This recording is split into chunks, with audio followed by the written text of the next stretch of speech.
आज शुभ संदेश और भी देता हूँ। मैं शुभ संदेश देता हूँ। इस हॉल के लिए भी बात पक्की हो चुकी है। ये सत्संग का हॉल बढ़ना है, तो इसके लिए भी मुझ पर जो है माने भाव आ चुका है। तो देखिए, अब आप कहते हो कैसे हो काम तो भगवान का ऐसे हो जाता है।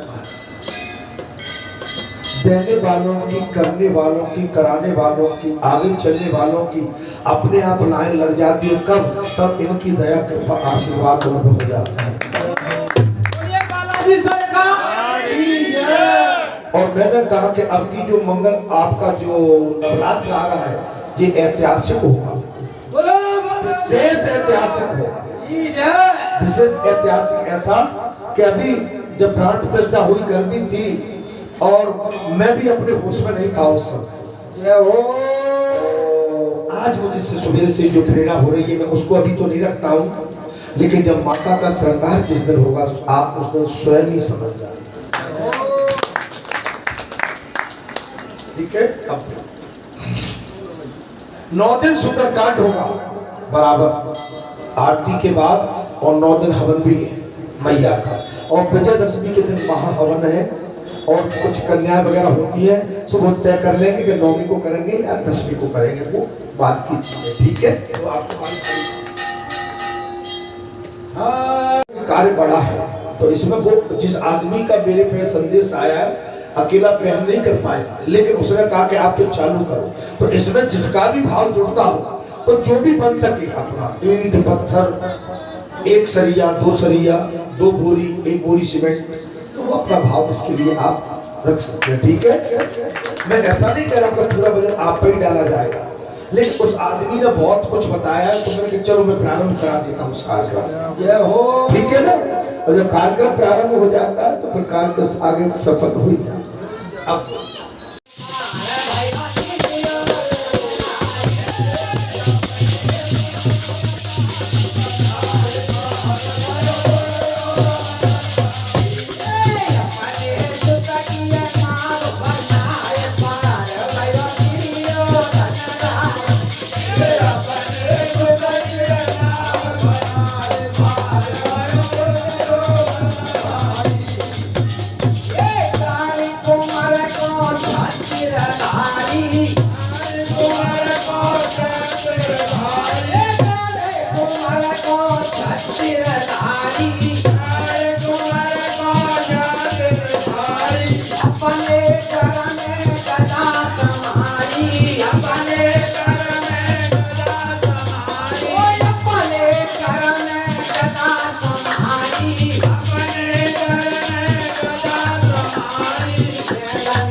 बहुत ही सुंदर कीर्तन संकीर्तन, और भगवान की लीलाएं तो अनंत है। कथा इस समय चल रही है नर्मदा जी को लाने के लिए, तो ये क्षत्रिय वंश में कथा चल रही है। ठीक है। जितने भी क्षत्रिय वंश में राजा हुए हैं महाराज, उन्होंने सतयुग से ही नर्मदा जी को लाने का प्रयास किया, माने कई कल्प बीत गए इस बात। तब मार्कंडे जी ने साफ कर दिया महाराज, और कहा बोले इच्छुबाक भी हुए तुम्हारे। ठीक है। कोबले, यासक, दिलीप और नहुस, राजा बेणु और राजा यताति, अजय पाल और है मारे, ये भी राजा हुए। इन्होंने भी नर्मदा जी को लाने के लिए प्रयास किया। माने नर्मदा जी सतयुग से हमारा नर्मदा जी को लाने के लिए, क्योंकि इस पृथ्वी माता पर अपने पुरखों के कल्याण के लिए, पूर्वजों के कल्याण के लिए, उनको पिंडदान देने के लिए और पितृ मोक्ष करने के लिए कोई एक सुख में और धर्म में, पुण्य में जल की धारा नहीं थी। इसलिए इन क्षत्रियों ने इस पृथ्वी पर राज किया और उन्होंने धर्मात्मा होकर नर्मदे जी को लाने के लिए प्रयास करते रहे। फिर इसके बाद बात आती है महाराज राजा मनु हुए। ठीक है, मनु ने भी लाने का प्रयास किया और मनु के बाद महाराज पारीक्षत फिर गंगा जी को लेके आए। बड़े इतिहास हमारे क्षत्रिय जो हमारे धर्मात्मा हुए इस सृष्टि में, क्षत्रिय का मतलब होता है कमजोर की रक्षा करना, कमजोर पर दया करना, धर्म की रक्षा करना और राजा होकर अपनी प्रजा का बिल्कुल सुख में कर्तव्य परायण बनकर उसका पालन करना। तो इतने राजाओं ने महाराज बड़ी बड़ी तपस्या किया। मैं भागीरथी के अंदर आ रहा हूं तब मार्कंडेय जी कह रहे राजन, त्रिपुरी क्षेत्र में मरकट तीर्थ और मरकटी तीर्थ के पूर्व भाग में एक परम उत्तम भृगु तीर्थ है। कौन सा है? कार्तिक की पूर्णिमा के दिन कथा में प्रश्न आता है, इस तीर्थ में स्नान करके मनुष्य सब पापों से, कार्तिक की पूर्णिमा जी अभी शरद पूर्णिमा आ रही है और शरद पूर्णिमा के बाद देव उठानी ग्यारस और देव उठानी ग्यारस के बाद ठाकुर जी की पूर्णिमा कहते हैं। ठीक है, कार्तिक पूर्णिमा। मैं जानता हूँ हमारी कई माता कार्तिक भी नहाएंगी बैठी होंगी इस वजह से मैं जानता हूँ सभी नहाएंगी कार्तिक। तो हमारी सभी माता कार्तिक नहाएंगी।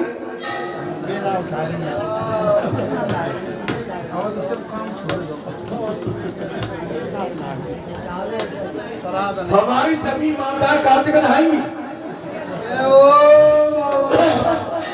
मैं बार बार इसलिए कह रहा हूं कि भैया जितने हाथ उठ जाएंगे उतना पुण्य फल को मिल जाएगा।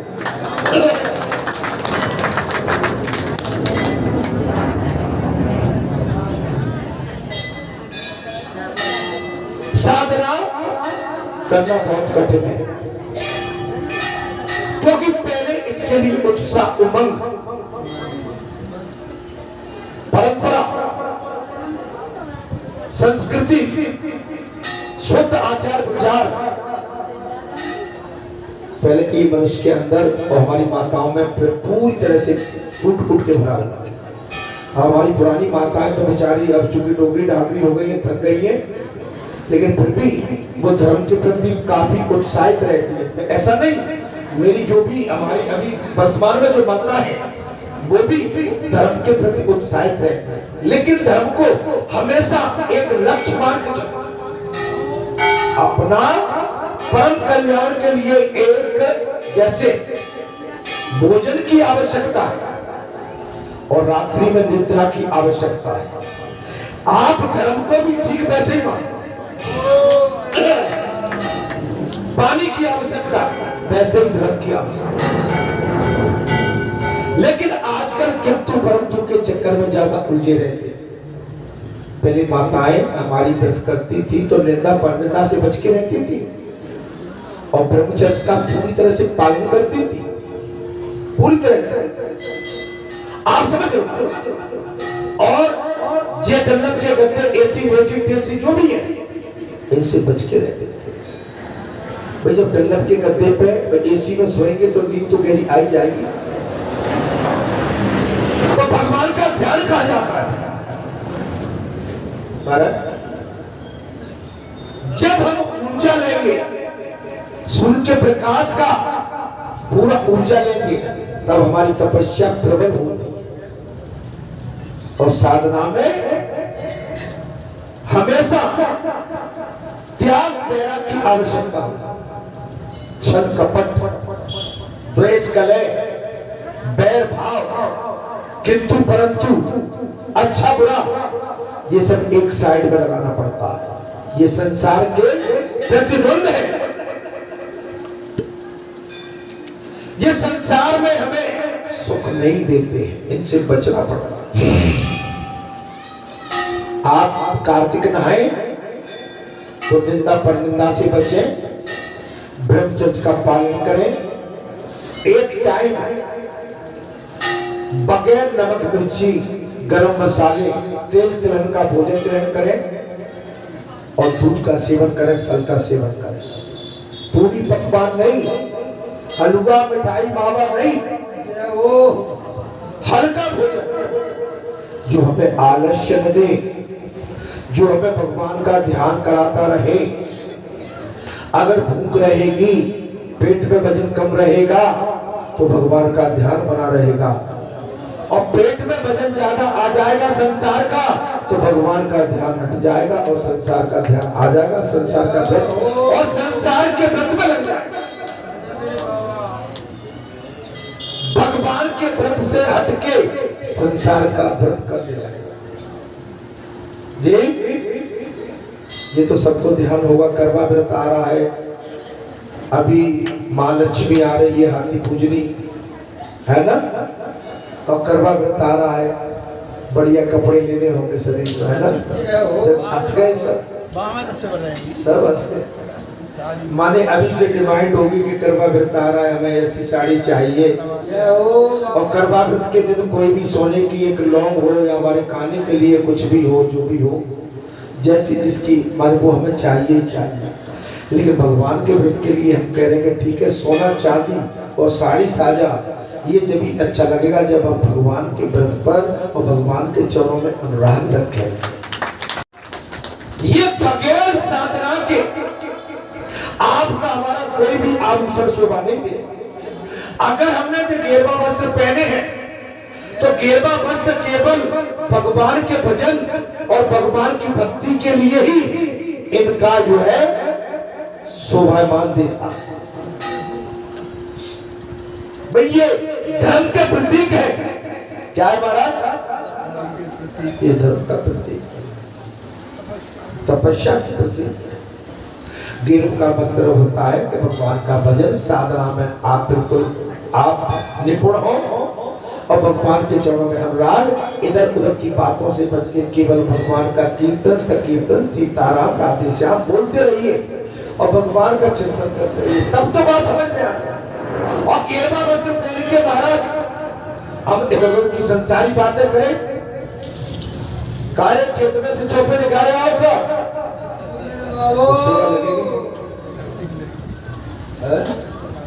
पीले कपड़ा पहन ले, चौपे बांधने का माने तो अच्छा थोड़ी लगेगा।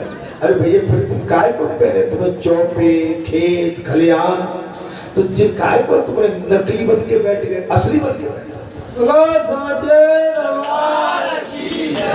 असली बन के बैठ गए। आप अतिशयोक्ति मत मानना, मेरी बेटी हो, मेरी बहना हो। मेरा जन्म बरठा गांव में हुआ जी। बरठा गांव में छोटा सा दिखता है ना, वैसा उजड़ा सा दिखता होगा, दिखता है ना। मुझे 23 वर्ष हो गए, वैसे तो मुझे लगभग 25 वर्ष हो गए, मैं गांव में गया नहीं हुआ आज तक, और 23 वर्ष से गांव के अंदर नहीं गया हूँ। मेरा व्रत है, और खेत के किसी मेड़ पर भी नहीं गया हूँ, और ये भी मेरा व्रत है। हो बाबा, समझ में आ रही है? क्या जिस गांव में मैं पैदा हुआ था उस घर की याद नहीं आती होगी मुझे, क्योंकि मेरा बालपन मेरा गांव में निकला है। जिस कुएं से मेरी माता मुझको ले जाके पानी निकाल के पिलाती, उस कुएं को देखने की इच्छा नहीं होती होगी। जिस घर में मैं कभी सोता हूँ खेलता हूँ, आंगन में मैं कभी, क्या उस आंगन की याद नहीं आती होगी? जिन गलियों से मैंने बालपन में छोटा, मैं बालपन में निकल के जाता, वो गलियों की याद नहीं आती होगी। अब आपने व्रत धारण कर लिया, याद आए कुछ भी आए, लेकिन जा नहीं सकता। धन्यवाद। आप बात समझ रहे हो? आपका संकल्प जब तक नहीं होगा तब तक आप धर्म की सीढ़ी और पैरी पर चल नहीं सकते। रघुकुल रीत सदा चली आई, प्राण जाए पर वचन न जाए। मैं आजकल के बैरागी बाबा को बता रहा हूँ, घर की धौंस पड़ी बाबा बन के, पीली लाल लुंगी लगा के और लाल कपड़ा पहन के बाबा, और जब इधर की बाहर पड़ी तो गांव में घर में फिर घुस गए। भाई बाबा का गांव के अंदर जो बाबा बन गया, जो संत बन गया, जो बाबा बन गया, जो संत बन गया, सिद्ध पुरुष बन गया, उसका बस्ती में शहर में घुसने का आयोजन प्रयोजन किया।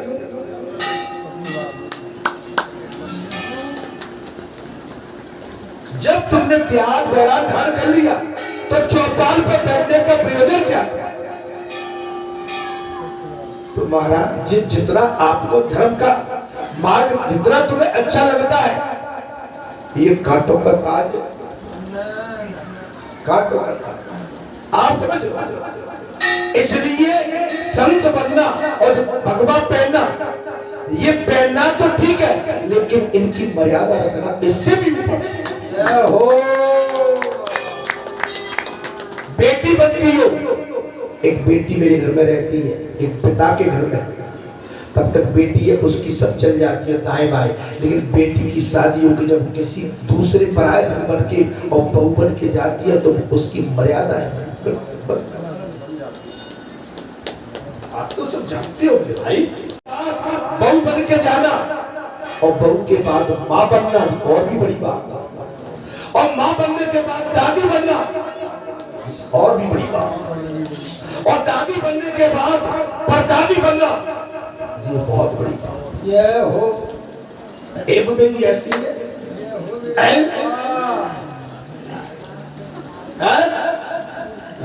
कर दिया आप समझ लो, आप मर्यादा में रहिए। बेटी आपके घर में बहू आई है, अच्छा आपकी बेटी गई और आप अपनी बेटी से काय कैसी है, सास परेशान तो ना कर, ओ बाबा तेरी जेठानी दौरानी नहीं, दौरानी तो ठीक है, नहीं जेठानी, अच्छा को कहते नहीं जेठानी ठीक है, दौरानी सास का कहते अब्बा और क्या चाहिए, सबका छूटो कह दो, बस जैसे कहते तैसे तुम कहो। आजकल तुझे शिक्षा दे घर बैठ जाती है, भूत पड़ी है रिश्तेदारों, आजकल की शिक्षा। अरे भाई हमने कन्यादान करना, और कन्यादान करने के बाद उस कन्या पे हमारा अधिकार खत्म, वो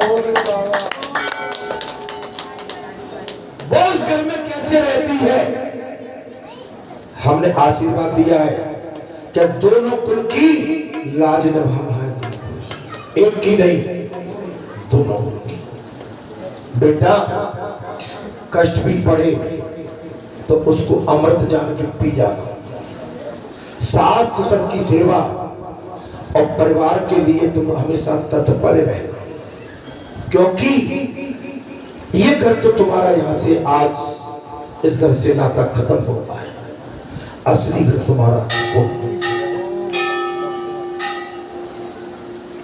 जब हम ये बात अपनी बेटियों को बताएंगे तो हमारी बेटी परिपक्व हो जाएंगी। आज के समय में शादी हो जाती है, 6 महीने बाद ही कहते मेरा पति मुझसे नाराज होता है, कोई कहता है मुझे रख नहीं रहा है। कई मेरी माता रोती है, अभी शनिवार को एक बेटी रो रही थी, मेरे पति मुझे 6 महीने से साथ नहीं रख रहे, हमने हाई कोर्ट में प्रकरण कायम कर दिया है। रो रही थी पूरी तरह से, पिछले शनिवार को फूट फूट के रो रही थी। अरे भाई पति परमेश्वर होता है, पति नाराज भी हो जाता है तो उसका आशीर्वाद समझो। अब तुम बगैर पति के कहां जाओगी? अगर तुम बगैर पति के अलग भी रहना चाहती है तुम्हें कौन झेलेगा? अरे तुम्हारा मायका भी तुमको नहीं झेल सकता है। चलो माता पिता के बाद झेल जाएंगे, लेकिन तुम्हारी भाई भैया होंगे वो नहीं झेल पाएंगे। मेरी बेटी तुम अपने पति के साथ जैसी भी हो, अच्छे में रहो बुरे में रहो, अपने पति के साथ।